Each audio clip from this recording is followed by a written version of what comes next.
Wir sind sehr froh, heute begrüßen zu können, jemanden aus der chinesischen Gemeinde.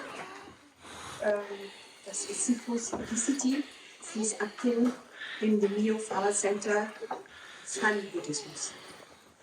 Wir kennen uns schon durch auch unter dem interbuddhistischen Dialog und interreligiösen Dialog. Ich bin sehr froh, dass du hier bist. Und wir jetzt auch die Perspektive des chinesischen Buddhismus hören können. Dankeschön. Vielen Dank. Thank you very much, and I feel very honored, and I would like to thank Rinpoche for inviting me here to speak in front of the master and many monks. That's a bit unusual for me, because in the Chinese tradition, the nuns would never speak before the monks. So.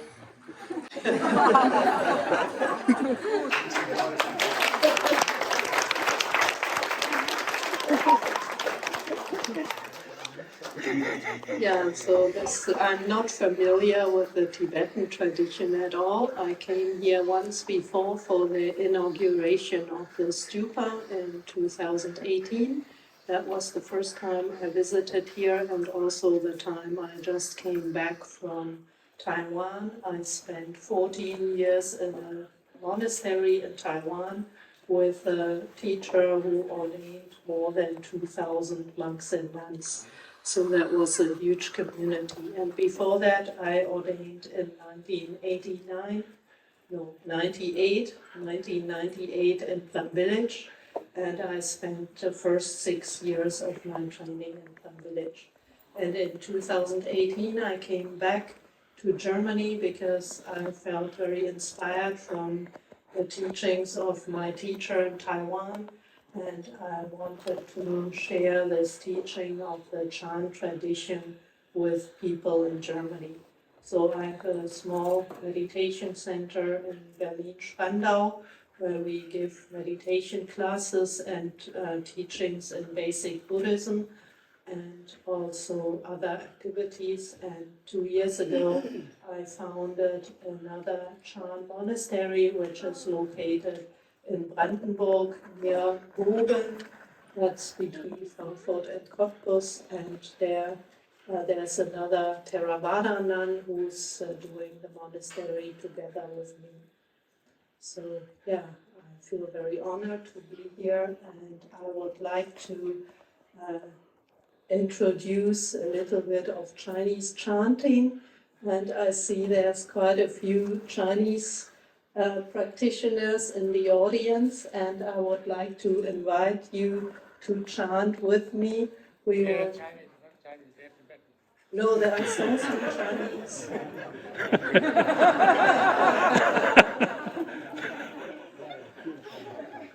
A few Chinese. And so we chant the Heart Sutra, Xinjing, and also the great compassion mantra, Da Bei Zhou.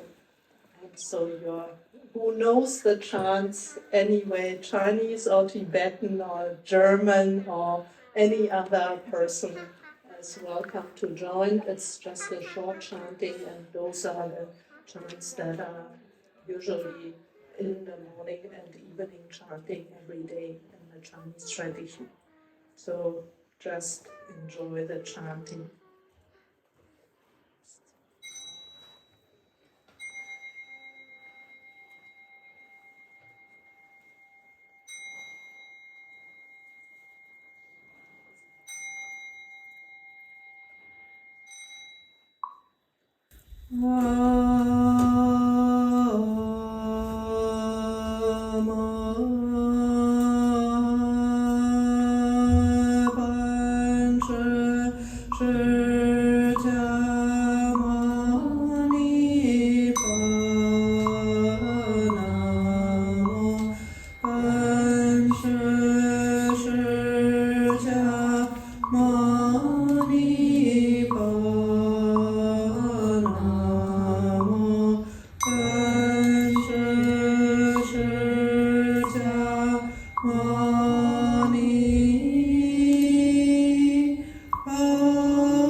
不一切苦和舍利子，色不异空，空不异色，色即是空，空即是色，受想行识亦复如是，舍利子，是诸法空相，不生不灭，不垢不净，不增不减，是故空中无色，不受想行识，无眼耳鼻舌身意，不色声香味触法，不言见乃至无意识界，无无明亦无无明尽，乃至无老死亦无老死尽，无苦集灭道，无智亦无得，亦无所得故，菩提萨埵，依般若波罗蜜多故，心无挂碍，无挂碍故，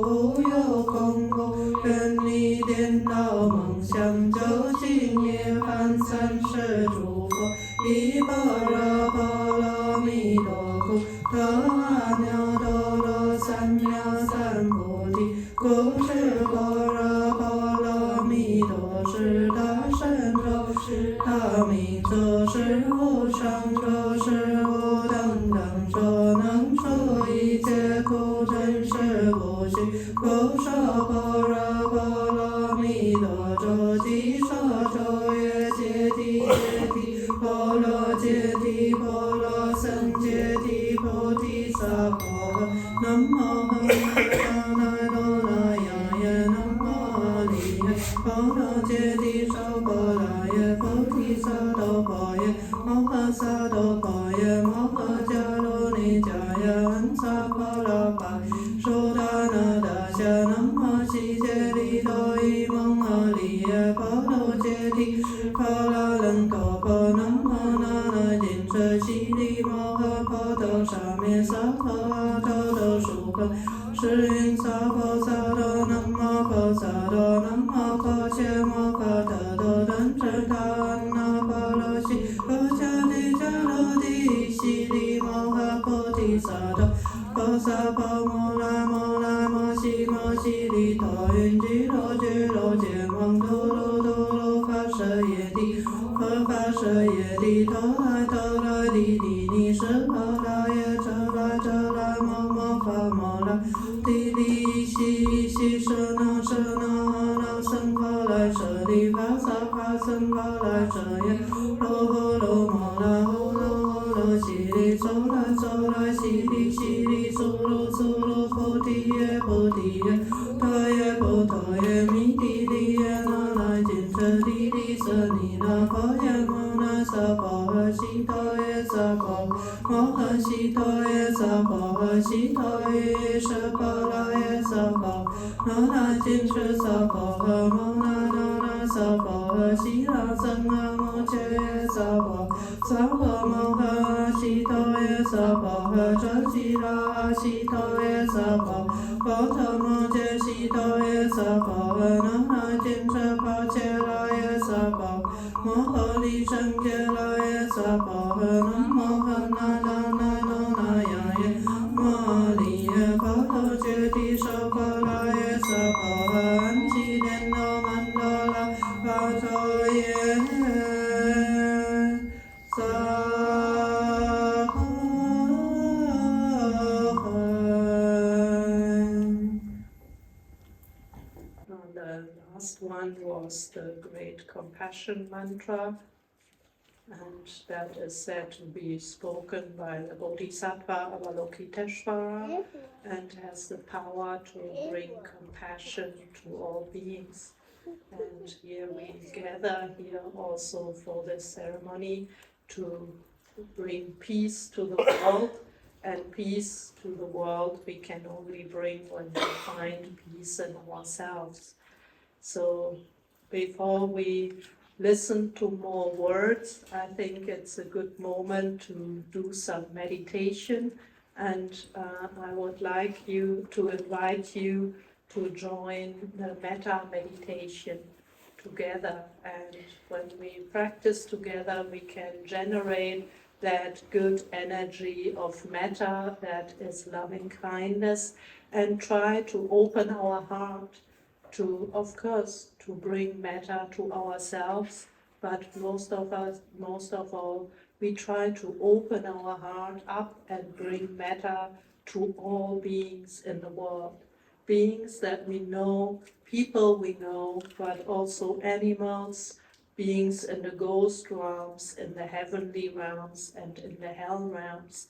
So we open up our heart, we include all beings, and we want to embrace all beings with this positive energy of metta. And this has a very strong power. We can feel it for ourselves, and we can actually also change relationships with people. When we have difficult relationships, usually it's people getting uptight in negative emotions about maybe past events. We feel hurt, something happened, and we can't get over it. But with metta, we can generate that positive energy and send that to all these people.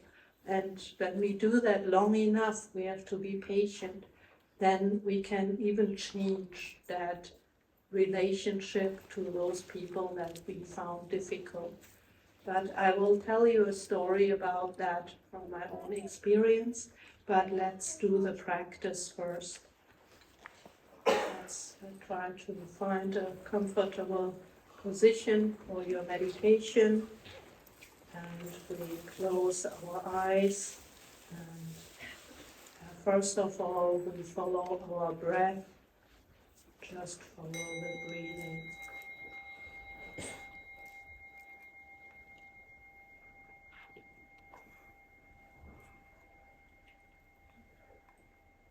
May all beings be happy.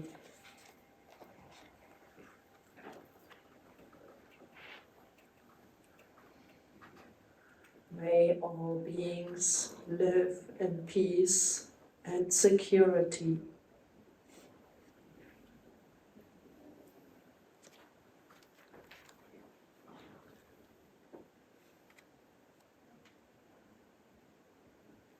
May all beings be free from anger and hatred.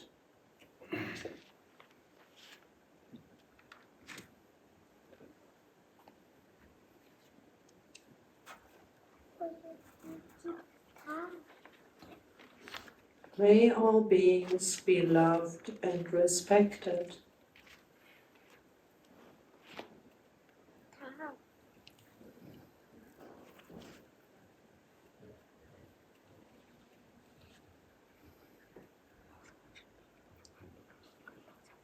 May all beings love and respect all other beings.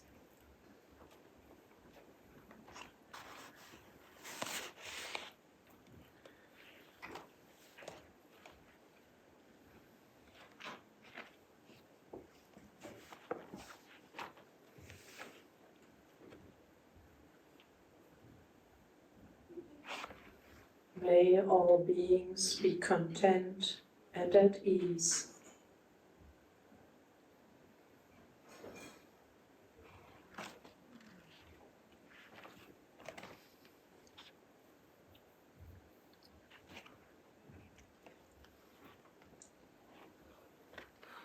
May all beings be filled with ultimate joy.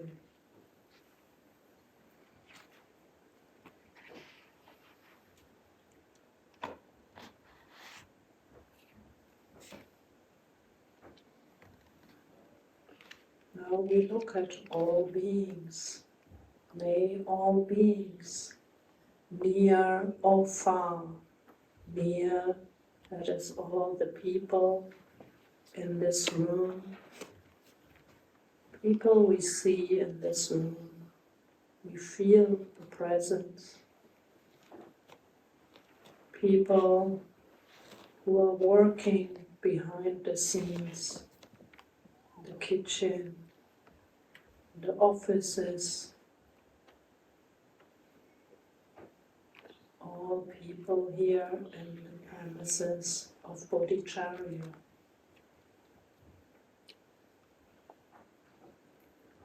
Now we expand to all people in the neighborhood, the neighboring houses, and their apartments.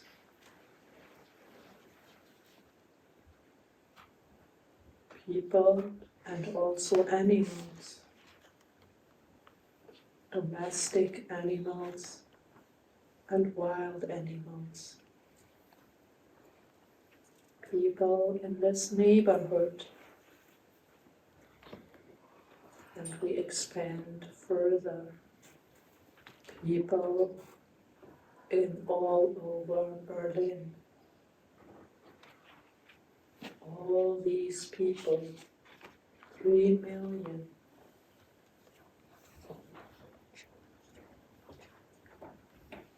People near or far. We bring to mind people in other cities.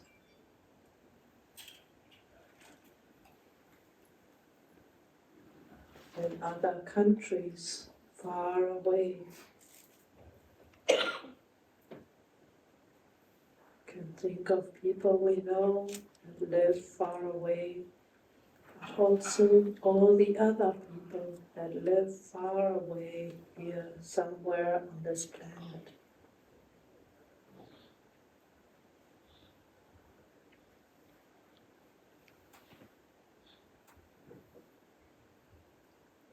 And not only people, animals far away in the jungle, in the forests,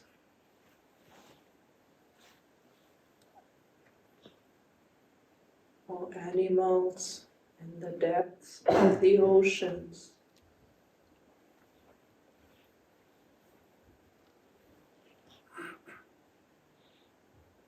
We bring to mind all these people and beings, near or far.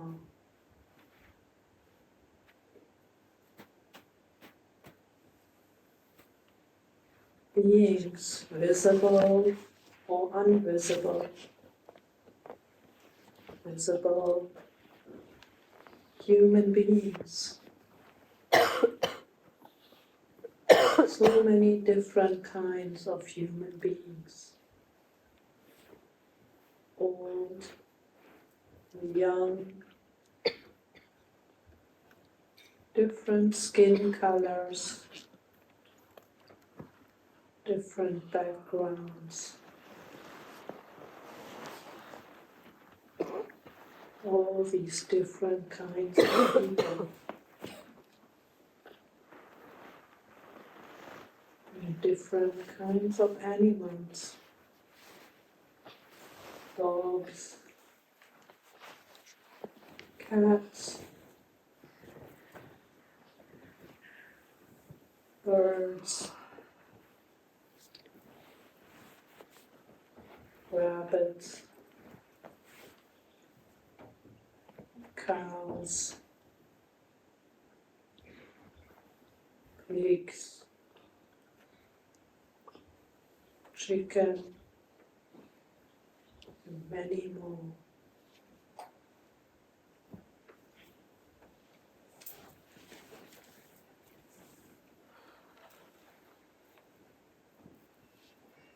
These are visible beings. And we also think of the invisible beings, devas, that may be present here, hopefully inspired by our practice. And many beings in the ghost realms may be also present here.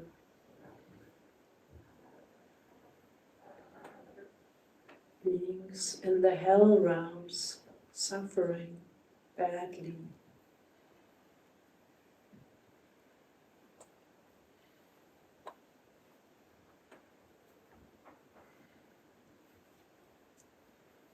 Beings big or small.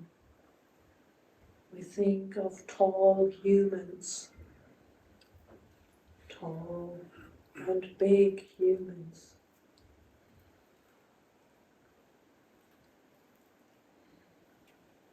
And we think of tall, big animals,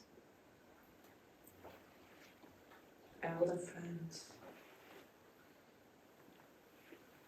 giraffes,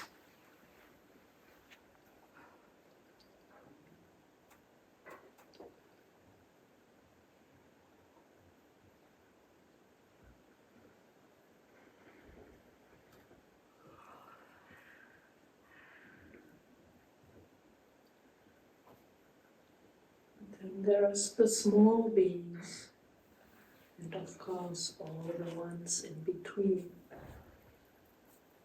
from big to small. Short people, children, babies,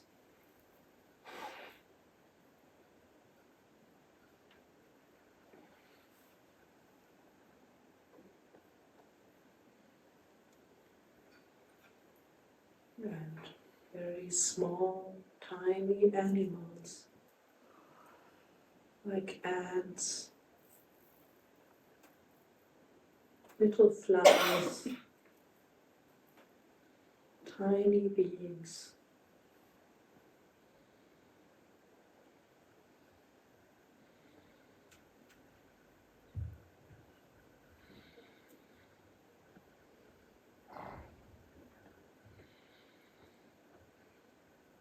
Beings that are beautiful, beautiful, pretty humans.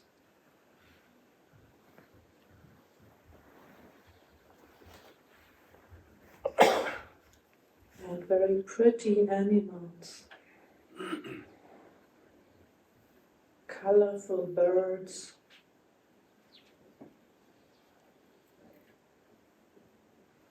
butterflies, and others.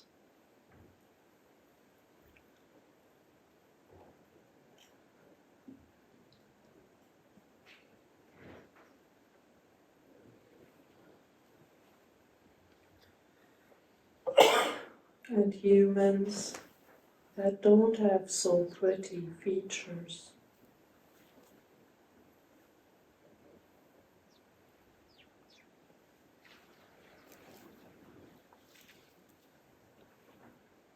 And animals that we might find ugly, like certain spiders, cockroaches, and others.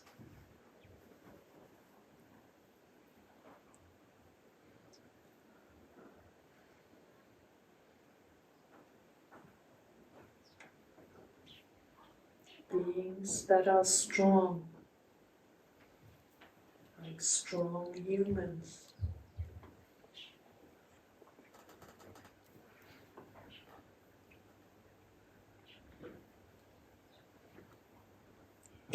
Strong animals, like some horses, cows,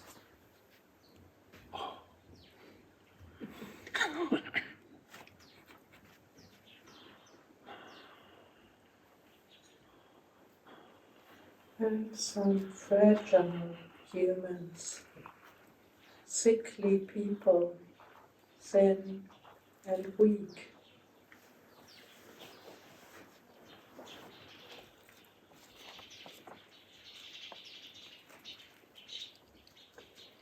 Some fragile animals, again some insects, mosquitoes, Kannst ein bisschen. Ja.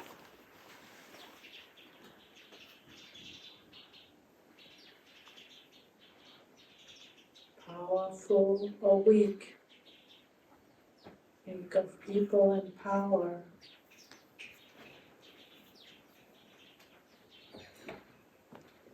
animals that are powerful, the lion and others.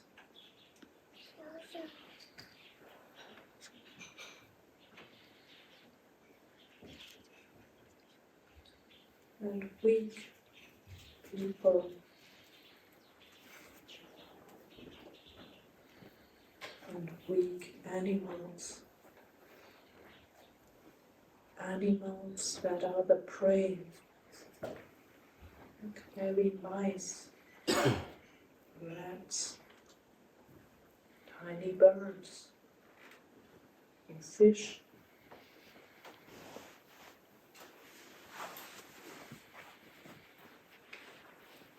We think of all these beings and many more. And those beings that we can see here in this planet, but also countless beings in realms that we don't see and we can't even imagine. There are countless beings. May all these beings be free of suffering. May they be free of physical suffering, of sickness, of accidents, of violence.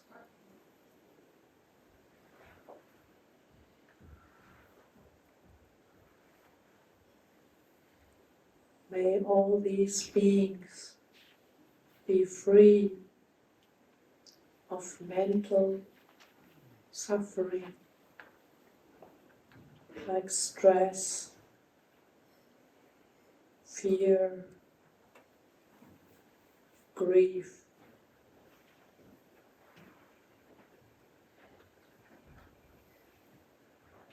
and other mental serious problems like depression,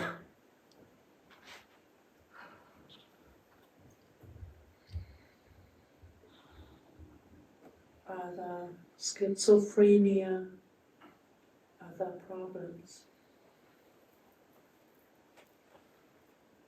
May they be free from the suffering of the mind, of greed, anger, and ignorance.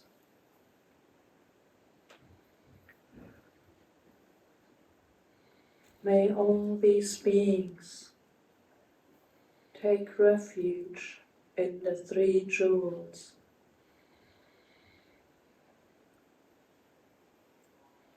May all these beings develop bodhicitta,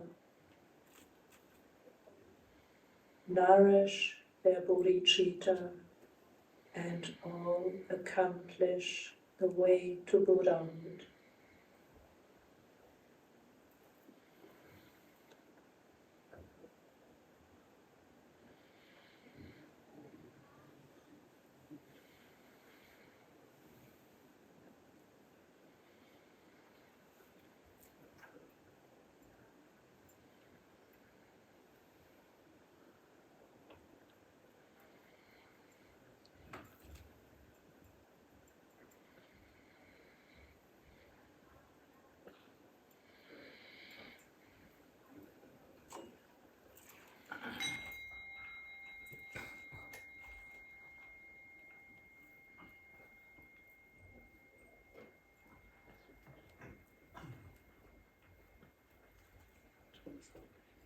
Now, this is one form of the Metta Meditation. There's different types, and all have the effect that we generate this energy, this positive energy of loving kindness. And then, although we didn't start with ourselves, which in some methods they start with ourselves, we are already included in all beings, and we feel this energy the moment we think of other beings.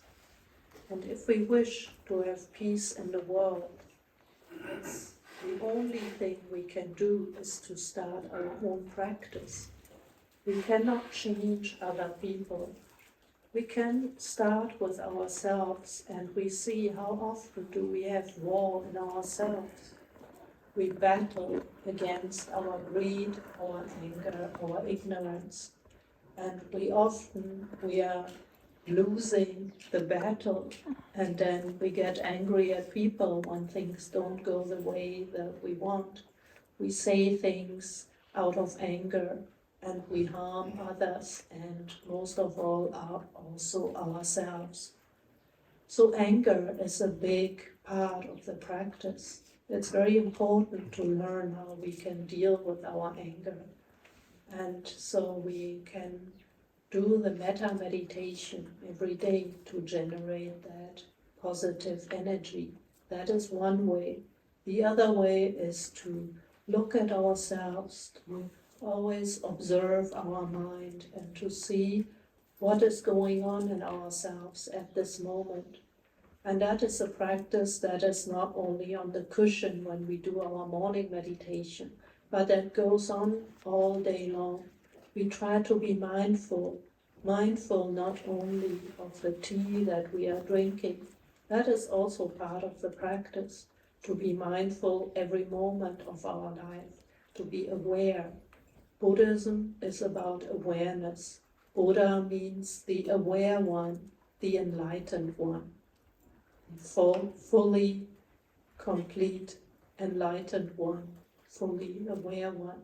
So when we say we want to learn Buddhism, we learn the way to become fully aware, fully awake. And that starts with awareness in our daily life. And of course, we train ourselves on the cushion. That is part of a training, but that's only a method that we use to generate this awareness in our whole life, 24 hours a day. And people who are very advanced in that practice, the realized people, they can also be aware when they are asleep. And so the body is resting, but the mind is always clear and alert. And so there we can see that's where we can go if we want. It's all about our own wish, our own motivation. How far do we want to go on this path? How much do we want to engage? Buddha is not giving us any instructions. You have to do it this way. You have to follow this method. Buddha is an example for us. Buddha is giving us some advice. If you like, if you want to be free of suffering, I can show you the way, and you can decide to follow or not. You can decide to walk that path with me or not. It's all our own decision. It's not a rule that we have to follow. So it's all our own motivation. So if we want to become more aware, it's good to train our mind to look at ourselves every moment, what we are doing. And if we can take the Buddha as our example, and the Buddha's mind is full of positive qualities. The Buddha has transformed all negative qualities in his path of the practice. So the Buddha's mind doesn't have any more greed, doesn't have any more anger, and doesn't have any more ignorance. That means the Buddha has wisdom and compassion. So we can follow the Buddha's footsteps and see what the Buddha has advised us to do when we walk this path. So first of all, there's of course the way of the Buddhist ethics. For the lay practitioners, the Buddha told us to follow the 5 shilas, the ethical conduct of not stealing, not killing, no sexual misconduct, no lying, and no intoxicants. That's the basic what we can do in our daily life. But when we go further, that is about the behavior that we follow, the way of living. But we always want to train our mind. We want to look back at ourselves. We want to look in the mirror and see, do I have greed in my mind right now? Do I have anger? And we all have. Me too. I do this work every day, and sometimes when people practice, they start doing the practice and they say, oh, it seems the more I practice, the more I feel I have greed and I have anger. And then I say, congratulations. Because before we practice, we don't even notice it. We just follow our routine, we follow our habits, our patterns, and we don't even know, oh, this is anger, this is greed. And that's why it's good to have a teacher and to have a community to go to and practice and support each other, to have fellow practitioners. So we can learn more deeply, look more deeply and see, oh, this is greed. And so when we reflect, we can see, okay, now I feel this, I want to eat this chocolate. And I see, oh, this is greed. And what do we do then? Not just grab the chocolate, but to train our mind and say, okay, let's try what happens if I don't eat the chocolate. And then we can feel when we have the courage to do that. Often we don't have the courage and we feel lazy, and it's more, somehow it's more easy to just follow along, follow the greed or follow our anger. And then we create karma, and then we suffer later on, or we blur our mind and we are wondering, why don't I find any wisdom? I don't make progress. But when we just follow our greed, our anger, then we always cloud our mind with these obstacles. So instead we can just say, okay, stop, there's greed, so I don't have to eat the chocolate. And then we stop for a moment, we become aware of our greed, and we stop. And then we notice with this clarity, this mind of awareness, the greed will just disappear by itself. It may want to fight a little bit and come back after a minute or so, chocolate, chocolate. But then we use our mind, illuminate it again, and then when we don't give in, then we notice 5 minutes later, there's something else I can focus on, and the chocolate is not important anymore. So a lot of things, or when we want to buy something and we go shopping, then actually we think we want to buy something. We go and we see a nice shirt and we think, oh, this is a real nice shirt, I want to have it, and that's greed. And then we go ahead and buy it, and then when we get home, our bags are full of stuff, and we found out that we don't actually need that much, but we already spent the money. And the next day we feel we want to go shopping again. And this pleasure of the senses is very short lasting. It's only a moment when we feel this pleasure of buying something, of consuming something. And then we already followed our greed. We followed that habit, and that is not the best way of living. So instead, when we see a nice shirt, we can ask ourselves, do I really need that? Is that necessary? And then we stop for a moment. We stop that flow of our karmic pattern, of our greed. And then we relax, we can focus on our breathing, we just relax in ourselves, and then we notice the greed will go away. And then the shirt is not that important anymore, just like the chocolate. So the same we do when we see there's anger coming up. And someone says something and we get irritated, especially if it's someone that we are close to, our partner, our children, our parents, people we are very familiar with, and we have habitual patterns developed with them. And then they say something and it triggers maybe an old memory of something they did before in the past, and immediately we react, we say something unfriendly, and we think we want to be strong. Like Rinpoche said this morning, we often feel we need to justify ourselves and we need to defend ourselves, we need to be strong. But this way, we constantly nourish that energy of anger, and that is very destructive. And it harms ourselves, and it also harms the relationship with other people. So often we don't notice that process, it's so fast.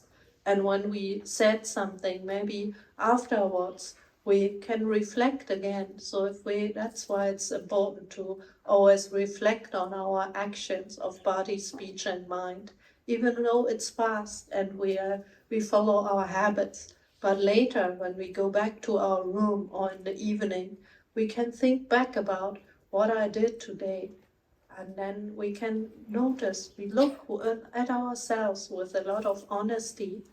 We don't need to cover up our mistakes in front of ourselves. We look in the mirror just the way we are. We don't need to feel guilty. We don't need to feel bad about ourselves, but we just see as it is. Oh, today, again, I said something nasty to my partner or to my children. And I feel, at that moment, I feel I can repent. I regret what I said, and the most important is I vow to myself, next time I want to be more careful. I want to be more aware and not say it again. And the next day we go out, the same situation, and bam, we say the same thing again. It's a habit. It's not easy to stop from one day to the next, but that's a practice. When we become aware of, we want to practice, every time we reflect on it, oh, I wanted to change. And then we look at the other person and we can use different ways to deal with our anger. One is we often, when someone makes us very angry, we forget that actually both of us are suffering. And isn't that stupid? We just create suffering for each other, for ourselves, for the other person. And we can think about someone who's saying something. Maybe the other person is angry at us at first, and they attack us with their anger, and we all know what it feels like. It's this energy that catches us, that we feel this.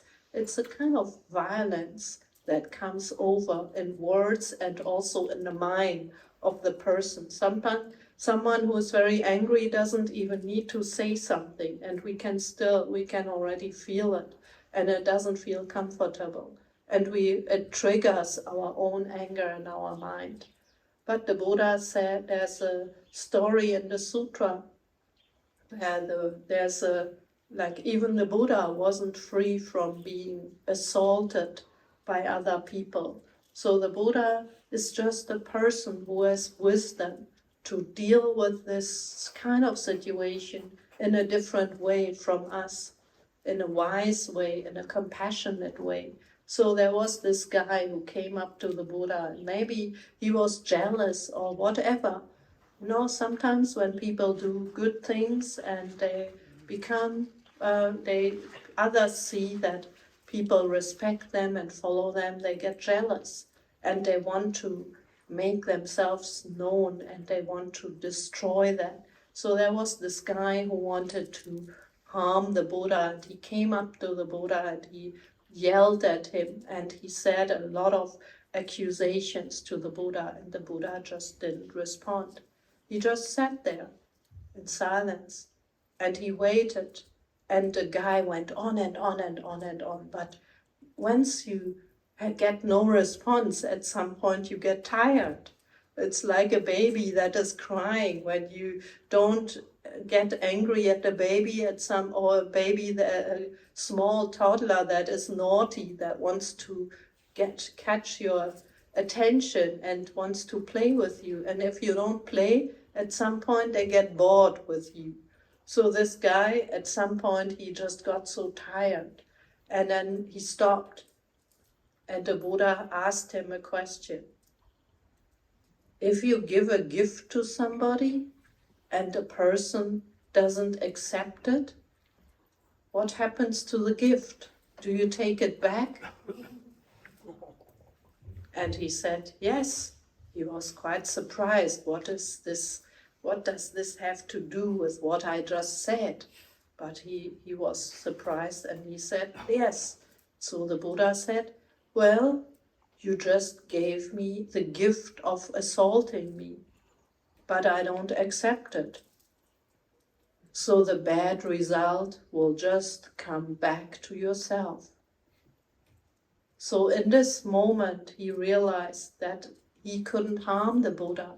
The Buddha decided not to accept this gift. The Buddha he was just in himself. He was peaceful in his own mind. So the anger, the angry energy of the person couldn't affect the Buddha. And the Buddha, so it's just like a ball you put on the floor and it will bunch back. So this anger went back to this guy. So then the Buddha told him, so it's just like your actions. The consequences of your actions follow your words, just like the shadow follows your person in the sunshine, or like the echo that comes out when you shout into a valley. So be careful not to do anything unwholesome, because it will come back to yourself. So that's how the Buddha reacted. And it's very compassionate. It's not only wise that the Buddha had this power of concentration not to be affected by this anger, but also he was compassionate to the guy, and he thought, well, if this guy continues this way, he will cause a lot of harm to himself eventually, because he will get the karmic consequences of his actions. So when we think about the story, the gift, how often do people insult us or say something, accuse us with things that may be true but maybe not true? So we can just choose, I don't accept this gift. I just stay myself. I don't want to lose my peace. I don't accept this gift, and at some point they will become bored of annoying me. And so we can think of, there's so many ways. We can follow our breathing, we can just be aware, we follow, some people recite the Buddha's name or a mantra to help us to support ourselves, not to lose ourselves in this moment, and just think, okay, I don't have to accept this gift, and it will return. Or we can think of, this is just a sound. When someone says something, let's say someone says a bad word to me in a language I don't understand, and if they just say the word, then it doesn't affect me. I don't have any association with this word, with this language. So I don't get angry because I don't understand it. So we have the choice to take in or not to accept. That means to take it in or to not accept it. It's up to us. We cannot change other people's behavior. We cannot avoid that in this life people will accuse us, people will be mean to us. We cannot avoid that maybe colleagues or even people on the streets, they do things that are not reasonable. They do annoying things, they do mean things. That's normal, that's part of samsara. In samsara there's suffering. So in our life, definitely there will be many, many situations that are unpleasant. But it's all up to us how we deal with those situations. So when people come and they want to harm us, do I accept it or not? I can choose. It's just those sound that just flows down. I don't need to take it in. I don't need to memorize the words. That's what we usually do. The person said this and this and this, And then when we come back, we tell it to our friends, our relatives. Oh, you know, today someone said this nasty thing to me. And every time we do it, we rehearse it another way, another time. So that's another way that we behave in a quite stupid way. There's also a story from the Buddha's time. The Buddha told the analogy of someone who shoots an arrow at you, and then it hurts, of course. Yeah, you have a wound, but instead of just taking out the arrow and taking care of your wound and put some medicine on it and maybe a patch or something and take a rest and let it heal, instead you do something, you take the arrow and poke it again and again and again. So the wound will get bigger and bigger, and it hurts every time you poke. It hurts so much. And that's what we do very often, don't we? So many times we think, oh, someone did that in the past, or we think of maybe our parents, they said something and that was really had a very strong impact on me. They said this one sentence, and the mother or the father, or maybe that other person, they have long forgotten about it, but it hurt me so much. And every time I see my mother, I think of this time when I was 5 years old and that one sentence that hurt me so much. So that is poking the arrow again and again. And this way we suffer, we create our own suffering. And then when we do that, the seed of anger gets watered. The teacher can show us the way to the door, but we have to go through it ourselves. Even the Buddha couldn't make the practice for his students. Like there's the story about Ananda, his attendant, who after the Buddha entered Nirvana and all the elder Mahakasyapa, he gathered all the monks to collect the teachings so they can make sure they get transmitted correctly. And Ananda was the one who was present and he could remember all these teachings. He knew, he had this enormous memory that he could know the teachings by heart just by listening once. But there was one condition for this to enter this meeting. They should have reached the enlightenment level of an arhat. And Ananda had not reached that level because he always thought, I'm next to the Buddha, I'm the Buddha's attendant, so the Buddha can do the practice for me. I just need to be Buddha's attendant and create good merits. And in the end, when Buddha entered Nirvana, Ananda realized that he was wrong. And when he was not in Mahakasyapa, he told him, oh, it's a pity that you cannot attend this meeting. We would need you so much. But now you still have 1 more week, so maybe you can make it. And Ananda was very diligent. And don't laugh, because Ananda was very diligent and he practiced very intensely. He already reached some enlightenment level before. I mean, he did some kind of practice, but then after 7 days, he practiced so hard, meditation, mindfulness, mindful eating, and he was so exhausted. And then the moment he thought, okay, I need to take a nap. And the moment he wanted to lie down and he touched the wood of the bed, he really had this great breakthrough and he reached the arhatship. So then he was allowed to the meeting, but Mahakasyapa, they wanted to test him. So they said, okay, so how do we know you are enlightened? And then they already gathered in that big cave, and the cave had a door, and Ananda wanted to come in, and they said, okay, if you are enlightened, come through the keyhole. And that's what Ananda did with the magic power. He entered the assembly through the keyhole. So this is the story of Ananda, but just a story to show us that even when you are next to the Buddha and you don't practice, the Buddha cannot make you enlightened. You have to do the practice.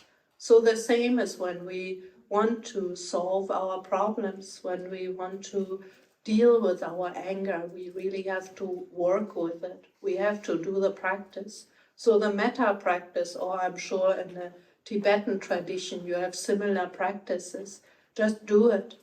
And it works. And I can show you, share with you a story that my own experience, like when I was in the monastery and we lived there in this small place together with about 25 nuns. And of course, we are all not enlightened, so we all still have our greed, our anger, and so sometimes there's some kind of conflict among the nuns. And there's likes and dislikes. And so there was a nun who used to be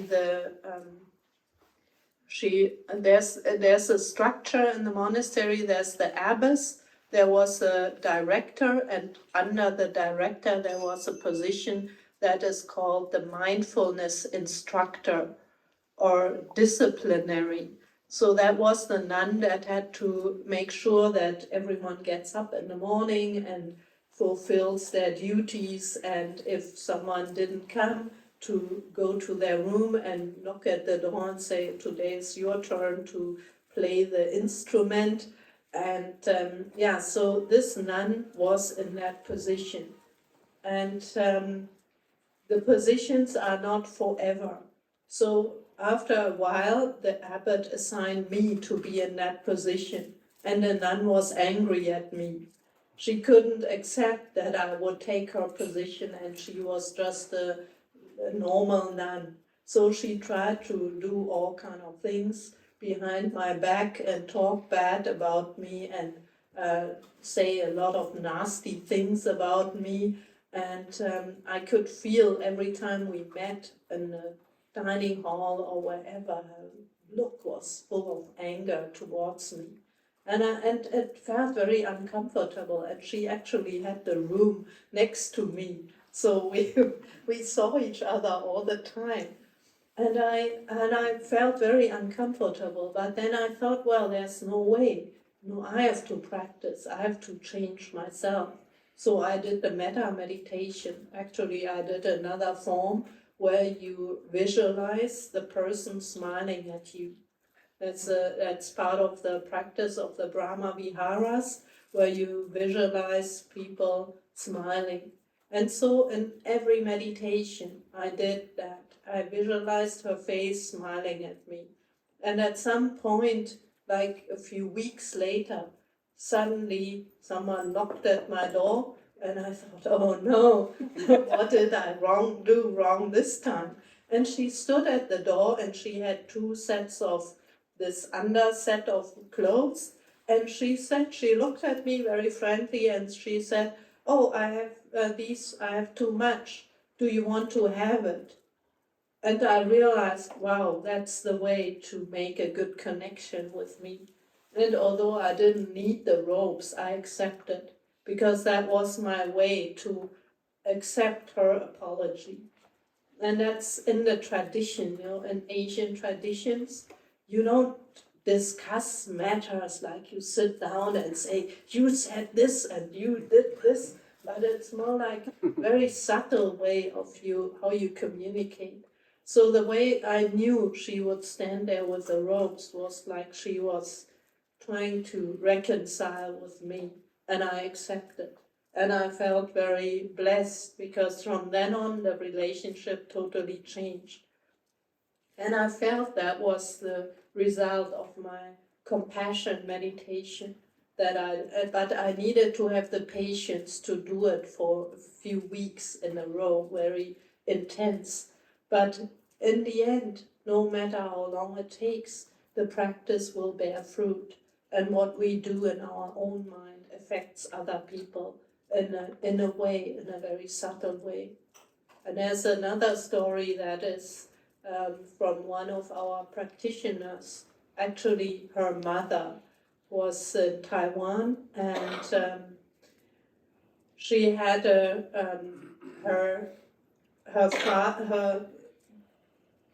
let's say there's a woman and her husband passed away, and the sister of the husband didn't like the woman, so it's like her sister-in-law. Her sister-in-law hated the woman when they were married already, and when the husband passed away, she accused the woman that she was responsible for the death of her husband.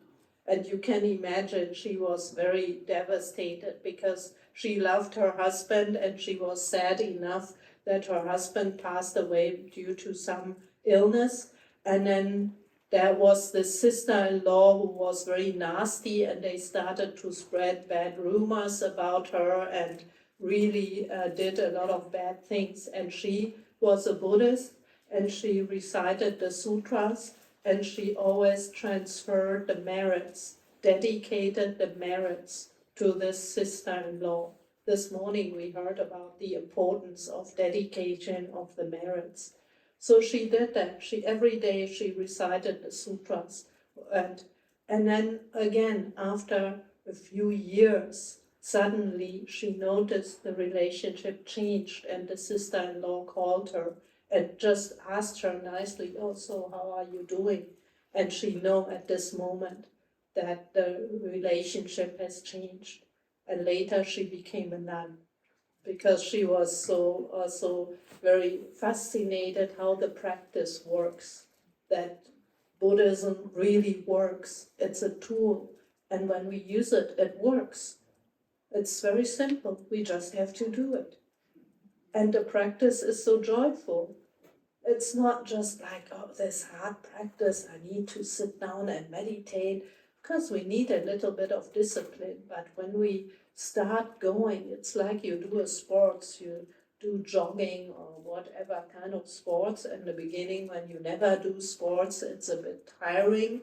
But when we start and get into a certain training, then we feel, okay, I need to go jogging today because I feel it's good for me. So the same is with the practice. We find our time with the meditation every day, with the practices that we do. I know in the Tibetan tradition, there's so many practices that you can engage in every day as your part of your daily routine. And that's a very good thing. Then your mind is focused on the Dharma, and your mind is focused on the positive things instead of just sitting there and playing with your smartphone and checking things on TikTok or Facebook or online shopping. I mean, all these things, this technology is good, but if we are not careful, we can become slaves of our smartphones. And this way we definitely go further and further away of enlightenment. And so when we arrange our life, like we find way to do our formal practice, and we try to be mindful in our daily life, to see, as I said in the beginning, to see, oh, where's my greed? Where's my anger? And even when we feel like we missed the bus and we, oh, no, so there, oh, that's anger. That's not positive. So instead of just relax, there's nothing you can do about it. The bus is gone, or the bus didn't come, maybe. Happens quite frequently here. And so you can't change it. You cannot use magic to create a bus. So you just relax into it, follow your breathing, do your awareness practice, or you follow your mantra, and just relax in the situation, and the anger will go down. And that's very easy to do. And so there's so many things in daily life we can practice, and we can practice this way we become more and more in peace with ourselves. Also, we can train ourselves to not always immediately react to some situations. And that's also a habit.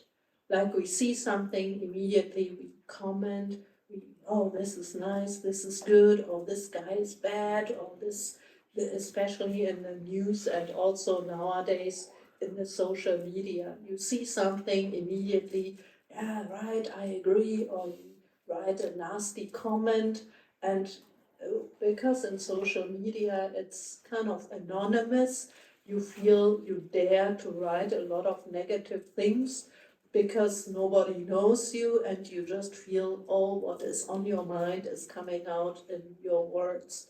But when you write it, you have your mirror there. What is in your mind? Is that something wholesome? Is that helpful for anybody? Is that contributing to peace in yourself, in others? And if not, just delete it and don't press send. Maybe take some while to get used to it, because habits need time to change and we need to be patient with ourselves.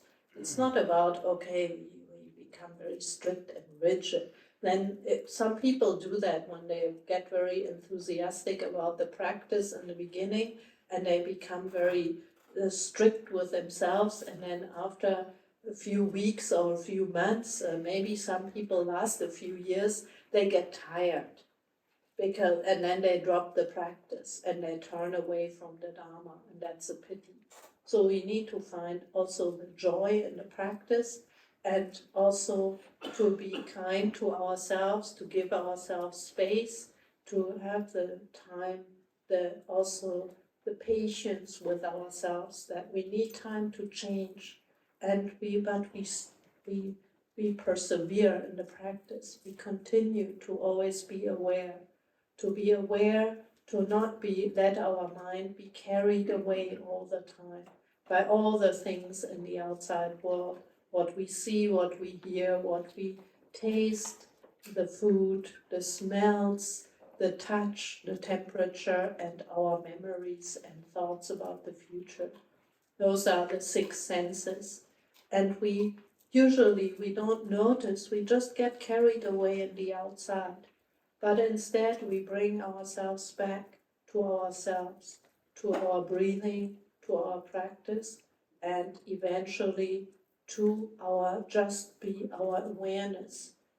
Everyone has this nature of awareness. We also call it different terms. Sometimes we call it Buddha nature or Dharmakaya. That is our true self, and that is our true place of refuge. That is the place that is beyond birth and death. That is the place that is beyond coming and going.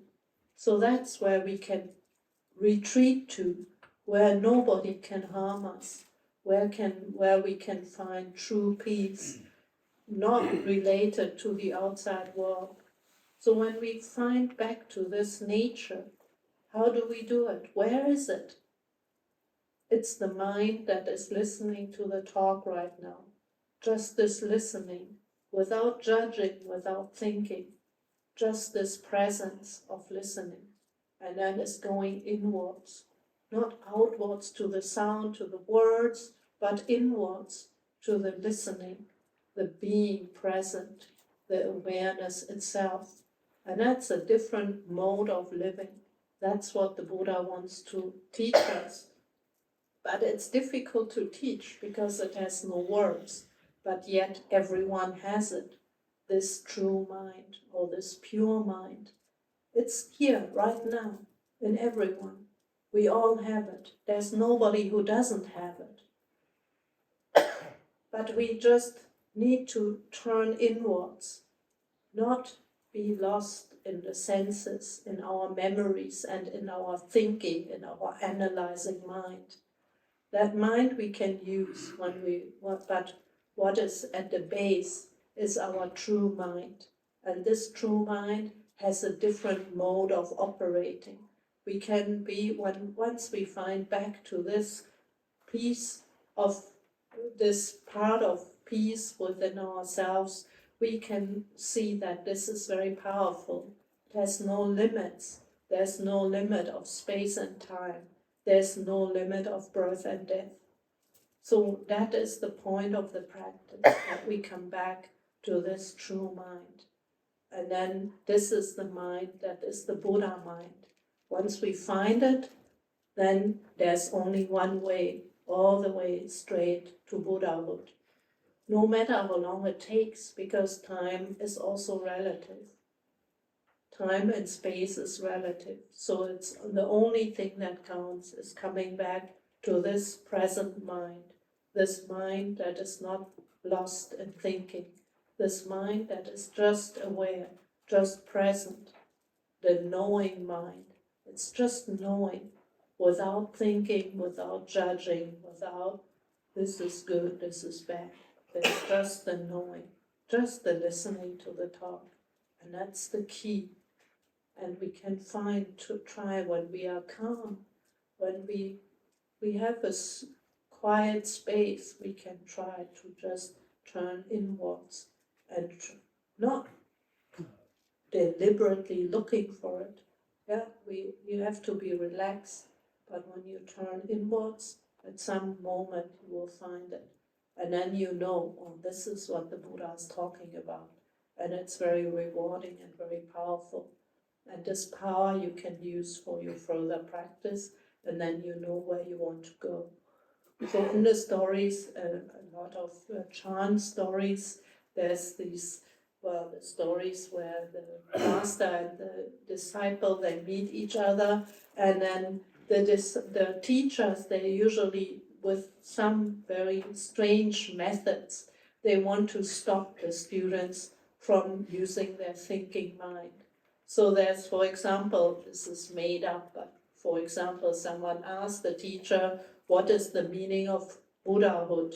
And the teacher says, 1 kilogram of rice costs €2. And the student gets enlightened. So what's going on here? So this kind of story is very strange, but then you can see there is something going on between this teacher and the student. Some students, they just whack, some teacher whacked the students with the stick. And there's even a story that there's a student who is standing in the way of the teacher, and the teacher is working in the garden and has a wheelbarrow, and there's only such a small path to walk in the garden, and the teacher, I forgot the story, but in the end the teacher wants to go the way, the student doesn't go away, and the teacher runs the wheelbarrow over the foot of the student, and he has this enormous pain and gets enlightened. So those, but in the for the rest of his life, because there you didn't have surgery, so he still is limping for the rest of his life. But that was worth it. So all these strange stories, but in the end, it's all about, nowadays teachers cannot be so strict and eccentric, but we can still follow the spirit of these teachers. We can try to drop our thoughts, drop our concepts, our thinking, and instead of using the thinking mind that we are so used to, the thinking, the emotional mind, you just drop it and then see what is left. And there is something. Don't be afraid. There is the knowing. And this is more like, a little bit feels like intuition, but it's full of wisdom. And the wisdom is just there. You don't need to cultivate it. It's there in all of us. We all have this boundless wisdom. So that's about the practice we do in the traditions. So now we can just meditate for another 1 minute, and then we do the dedication of merits. Just drop all the thoughts.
we do the dedication of the merits and in Chinese again. And so we wish that all beings may attain Buddhahood. And then also part of the chanting is the three refuges, that we take refuge in the Buddha, the Dharma, and the Sangha, and we wish that all people do the same. So who knows the chant, please follow along.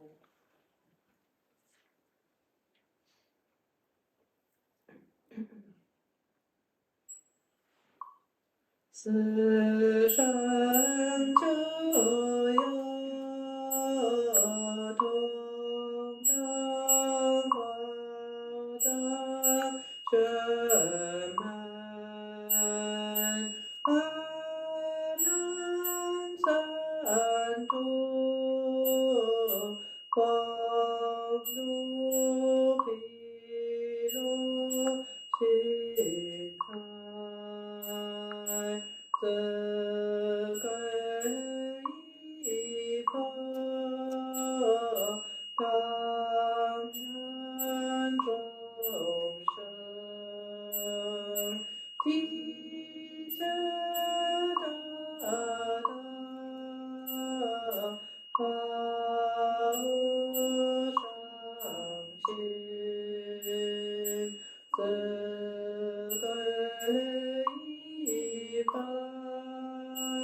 Thank you for inviting me here. And I left a small booklet there on the shelf. The topic is respect, because that's also very important practice in Buddhism. And if you like, you can take one.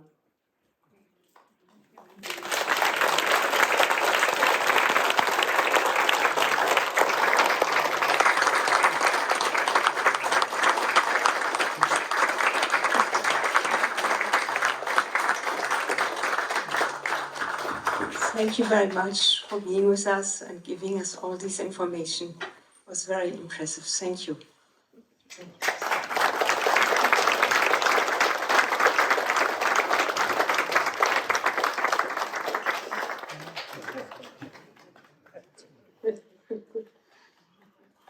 Möget du und alle Bodhicitta entwickeln.